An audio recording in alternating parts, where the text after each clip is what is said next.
Olá, este é o Conexão Futura na tela do seu canal Futura e confira também o nosso site futura.org.br/Conexão Futura. Se você está acompanhando o Brasil nas Paralimpíadas, eu vou deixar aí como dica o destaque da semana, que é a trajetória do Brasil na competição. A gente trouxe representantes de diferentes modalidades paralímpicas, um representante também do Comitê Paralímpico Brasileiro, para falar então da trajetória do nosso país nas Paralimpíadas. No nosso site você encontra também outros episódios do Conexão Futura e acessa os links para as nossas redes sociais, o Facebook, o Twitter e o nosso canal no YouTube. Falta pouco menos de 2 meses para o Exame Nacional do Ensino Médio. E as provas de ciências humanas e suas tecnologias são consideradas bastante trabalhosas, já que contemplam uma grande quantidade de textos. São 45 questões divididas entre as disciplinas de História, Geografia, Sociologia e Filosofia. Bom, temas relacionados aos direitos humanos, racismo e homofobia também costumam ser abordados. Então, para dar dicas para os estudantes de como estudar para as provas nessa reta final, eu converso aqui no estúdio com o Rodrigo Magalhães, professor do Colégio de A a Z aqui do Rio de Janeiro. Boa tarde, Rodrigo. Bem-vindo ao Conexão Futura. Tudo bem? Obrigado. Boa tarde. Tudo bem. Bom, Rodrigo, menos de 2 meses. As provas são no dia 5 e 6 de novembro. Então, aí quem ainda não começou a estudar tem que correr. Dá para começar a estudar para uma prova tão trabalhosa como a de Ciências Humanas nessa reta final? É difícil a gente pensar em começar a estudar agora, mas claro que ainda dá tempo de rever alguns conteúdos. A gente teve até então mais de 6 meses, mais de um semestre inteiro de preparação. Então, o ideal agora é que os conteúdos já estejam bem amarrados, né, já estejam bem vistos aí, e que agora nessa reta final tem apenas, né, uma forma de finalizar, de rever algumas coisas, né, de nós termos ali o último encaixe, né, para essas provas. Quais são os assuntos principais para quem vai fazer o Enem e de que forma conteúdos anteriores podem ajudar os alunos a se preparar? Claro, a prova agora ela contempla, de Ciências Humanas, ela contempla História, Geografia, Filosofia e Sociologia. Então, tem alguns temas muito importantes dentro de cada dessas disciplinas. Por exemplo, em Geografia, nós temos uma quantidade muito grande de questões relacionadas à globalização, processos de urbanização, questões agrárias, mas, no geral, nós temos uma grande quantidade de questões relacionadas a aspectos sociais. O Enem ele tem uma força muito grande ali nesses aspectos sociais, nessas questões relacionadas à sociedade e natureza. Então, muitos processos, muitos problemas sociais são trazidos. Então, dessa forma, é muito bom ficar de olho nessas discussões relacionadas a direitos humanos, relacionadas às questões ambientais e sustentabilidade, a usos sustentáveis de energia, questões relacionadas, né, à história do Brasil, à história da democracia brasileira. São temas que são sempre bastante cobrados. E, por exemplo, a questão da imigração, os refugiados, é um tema muito atual e bastante ligado a essa área. Isso Sim. Pode ser abordado na prova. Claro. Inclusive, esse ano provavelmente fez parte, né, da preparação da maioria dos alunos esse tema, porque o Enem ele é uma prova que o conteúdo ele é muito importante, mas as questões sempre vêm bastante contextualizadas. A gente sai daquela lógica de uma geografia ou propriamente da história mais decoreba. Então, a gente não vai encontrar, por exemplo, uma prova que cobre do aluno a data ou o nome de um rio ou de um relevo. Vai ser sempre contextualizado. E nesse contexto das migrações, nós temos um contexto global, nós temos causas relacionadas a aspectos humanos, a causas geopolíticas. Então, são muitas coisas que envolvem esse conteúdo, provavelmente isso fez parte da preparação da maioria dos alunos. Por exemplo, o contexto histórico político atual do Brasil, a questão do impeachment. Você acha que isso ainda pode ser abordado na prova desse ano? O Enem ele não tem uma característica de cobrar aquela atualidade, aquele fato que está muito em cima, assim, do momento da prova. Não é muito factual. Exatamente. Até porque o Enem, ele é uma prova que ele trabalha muito com um banco de questões. Então, muitas questões são feitas de maneira prévia, né, com muita antecedência, e isso faz com que muitas questões, por exemplo, possam ser reaproveitadas. Então, de um ano para o outro, muitas questões já estão prontas e não foram cobradas ainda em nenhum desses exames. Então, nós temos que, claro, ficar de olho, ficar bastante atento em todo esse aspecto que está acontecendo. Esse ano, por exemplo, nós tivemos muitos acontecimentos importantes, então é legal a gente ficar de olho, mas sempre com uma contextualização, sempre com um tema, claro, que está em evidência, mas não é aquele tipo de prova que cobra ali o último fato, né, a última atualidade ali, como a gente diz. Nesse sentido, né, é importante muita leitura, né, se manter sempre atualizado, lendo jornais, revistas, sites de notícias. A interpretação de texto é fundamental para o estudante que vai fazer o Enem, saber interpretar o material que está apresentado. Sem dúvida, sem dúvida. Até porque o Enem, nesse esquema de prova, né, a partir de uma contextualização, muitas charges, muitos gráficos, muitos textos são cobrados, como textos de apoio principalmente.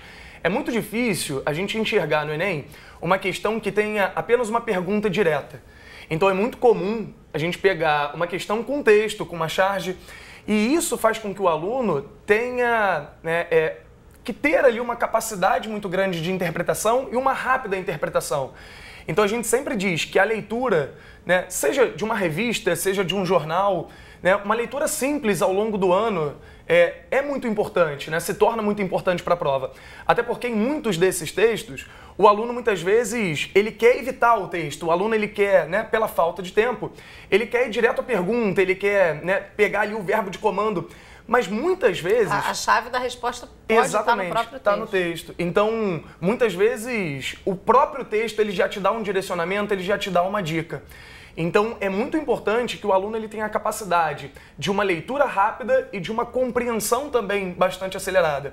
Porque uma lida no texto tem que ser o suficiente para te encaminhar para a resposta, porque a perda ali de 5, 6, 7 minutos já pode ser fundamental e pode atrapalhar o restante da prova ali para o aluno. Tem uma questão muito importante nas provas do Enem, até na preparação dos alunos, que é a interdisciplinaridade, né? As provas, as aulas de história, você linkar com conteúdos de geografia, sociologia com filosofia, como os alunos que ainda estão em escolas, que não fazem essa união das matérias, não têm aulas específicas em que essas ciências humanas apareçam todas juntas, podem então se preparar para esse tipo tão específico de prova.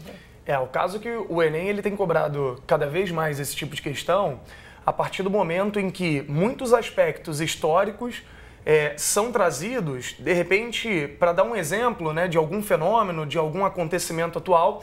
Então, muitas vezes é uma questão de geografia, mas é um texto histórico que te dá uma base, né, para fazer aquela resposta. É muito importante que os alunos treinem esse tipo de questão.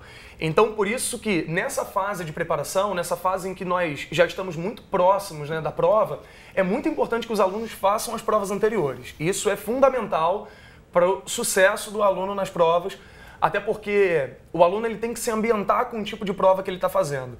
O Enem ele hoje é o principal vestibular para a maioria dos alunos, dos vestibulandos, então ele se torna fundamental a partir do momento que o aluno ele sabe fazer esse tipo de prova. Então, é aquela ideia de você treinar como fazer aquela prova. O Enem ele não é só uma prova de conteúdo, ele não vai te exigir apenas saber o conteúdo X ou Y. Ele vai te exigir um controle emocional, isso é muito importante pela quantidade de questões, pela pressão que envolve o ano de vestibular. Ele vai te exigir uma pressão de velocidade, né? Então você tem que ser veloz. Nós temos ali mais ou menos 3 minutos por questão, então isso é muito importante que você consiga ler e interpretar com rapidez e saber fazer esse link, porque muitas vezes o aluno ele tem uma aula de história, ele tem uma aula de geografia, mas ele tem que fazer esse link, né? Ele tem que fazer essa relação. Isso é um caso que muitas aulas hoje já se preocupam com isso. Então, nós, professores, estamos cada vez mais de olho nessa situação, estamos cada vez mais preocupados com isso. Geralmente, as questões dos simulados, dos testes que os alunos fazem, contemplam esse tipo de questão. Então, muitas vezes já fazendo o link, por exemplo, ao produzir um simulado, é muito comum hoje que os colégios, que os cursos já façam reuniões entre as equipes, né, de áreas distintas, que não são tão distintas assim, mas que façam, né, reuniões para que se possa criar determinados tipos de questão, que é isso, né, que contempla duas ou mais áreas de conhecimento, que não acontece apenas com a área das ciências humanas, mas ciências da natureza também. Rodrigo, a gente já está caminhando para o fim da entrevista, eu tenho aí pouco tempo de conversa, mas eu queria uma dica porque você falou. 3 questões, 3 minutos basicamente para cada uma das questões, é uma prova longa, que requer agilidade, mas também muita concentração. Então, para o aluno que está nos assistindo agora, que dica você pode dar para ele fazer uma prova concentrado, dentro do tempo, não precisar ficar correndo no fim da prova? Bem, a partir do momento em que o conteúdo ele foi visto, o conteúdo ele já praticamente inteiro agora no final do ano, os alunos se sentem um pouco mais seguros em relação a isso, é muito importante que os alunos treinem bastante. E não só treinem com simulados, com provas anteriores, com questões, é muito importante que os alunos treinem, mas sempre verificando quais são os seus erros, né? A partir de agora, onde eu posso melhorar? Então, como é que está sendo o meu rendimento? Pegar provas anteriores do Enem e fazer da forma mais concentrada possível, que seja num ambiente calmo, num ambiente tranquilo, se possível dentro de casa, né, bastante concentrado, se não procurar uma área dentro do colégio, dentro do curso, numa biblioteca, mas que o aluno ele consiga fazer aquela prova de maneira concentrada e como se ele estivesse realmente treinando, né, o dia do vestibular. Isso é um ponto bastante importante. E a partir do momento em que ele faz aquelas questões, que ele testa o seu conhecimento, é muito importante que ele verifique também quais são os seus erros. Eu estou errando muito por quê? É por tempo, então é muito importante que você tenha mais atenção, né, nessa questão do tempo. É falta de atenção, então é muito importante que você seja mais concentrado ali na hora de ler os textos. É conteúdo, então separa aquele conteúdo, volta ali naquele conteúdo que você está errando, faça uma revisão. São muitos detalhes, sim, né, para agora fazer é o momento de fazer a grande revisão, de arredondar ali o conteúdo, ver o que não ficou muito claro até agora para direcionar isso. Olha, se você ainda vai fazer o Enem, ainda não começou a estudar, a gente tem uma dica muito bacana que é a plataforma Hora do Enem. O programa também é exibido aqui na programação do Futura. Você acessa o site horadoenem.mec.gov.br, você conhece a plataforma, assiste aos programas de TV, você pode se cadastrar, tem perguntas frequentes, tem simulados. Parece que vai rolar ainda mais um simulado do MEC. A gente em breve dá aqui o serviço no Conexão Futura para você. Mas acessa aí horadoenem.mec.gov.br para você saber mais como se preparar para a prova. Rodrigo, eu queria agradecer a sua participação no programa de hoje. Obrigada pelas dicas. Eu que agradeço, obrigado e boa sorte, boa prova aos alunos. Bom, na próxima entrada do Conexão Futura, vamos falar sobre a Pesquisa Nacional de Saúde do Escolar, realizada pelo IBGE. A PENSE traz dados importantes sobre a alimentação, prática de atividade física, iniciação sexual e consumo de álcool e drogas. E você, claro, não pode perder essa discussão. A gente volta daqui a pouco, então, com mais Conexão Futura.